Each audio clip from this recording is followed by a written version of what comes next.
गांव रतनपुर के पास एक घना जंगल था, जहां शाम ढलते ही कोई जाने की हिम्मत नहीं करता था।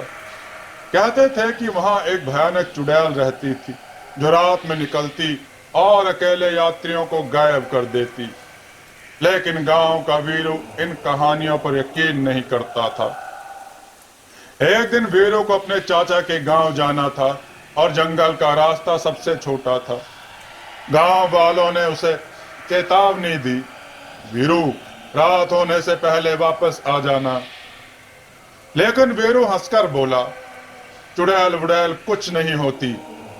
वीरू घोड़े पर सवार होकर जंगल की पगडंडी पर चल पड़ा। रास्ता सुनसान था, पेड़ों की शाखाएं हवा में अजीब तरह से हिल रही थी और दूर कहीं उल्लू की डरावनी आवाज गूंज रही थी। अचानक वीरू के घोड़े ने अजीब हरकतें करनी शुरू कर दी। वह जोर जोर से हिनहिनाने लगा और फिर बेकाबू होकर भागने लगा। वीरू ने घोड़े की लगाम कसकर पकड़ी, लेकिन तभी उसने देखा, सामने एक औरत सफेद साड़ी में खड़ी थी। उसके बाल बिखरे हुए थे और उसकी आंखें लाल चमक रही थी। वीरू के शरीर में सिरहन दौड़ गई। चुड़ैल ने धीमी और डरावनी आवाज में कहा, तूने मेरी कहानियों का मजाक उड़ाया, अब तू नहीं बचेगा। वीरू ने हिम्मत जुटाकर पूछा, "त- त- त- तुम कौन हो?" चुड़ैल जोर से हंसी, मैं वही हूं जो इस जंगल में राज करती है।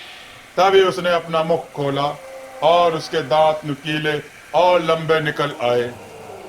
वीरू ने झट से अपनी जेब से भगवान की ताबीज निकाली, जो उसकी मां ने दी थी। जैसे उसने ताबीज हवा में लहराया, चुड़ैल दर्द से चीख पड़ी और गायब हो गई।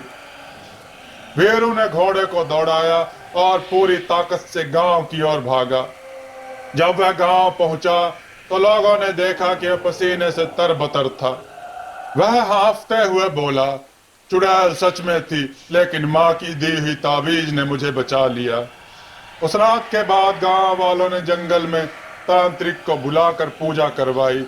कहते हैं फिर उस जंगल में चुड़ैल कभी नहीं दिखी, लेकिन रात के सन्नाटे में कभी कभी उसकी हंसी अब भी गूंजती है।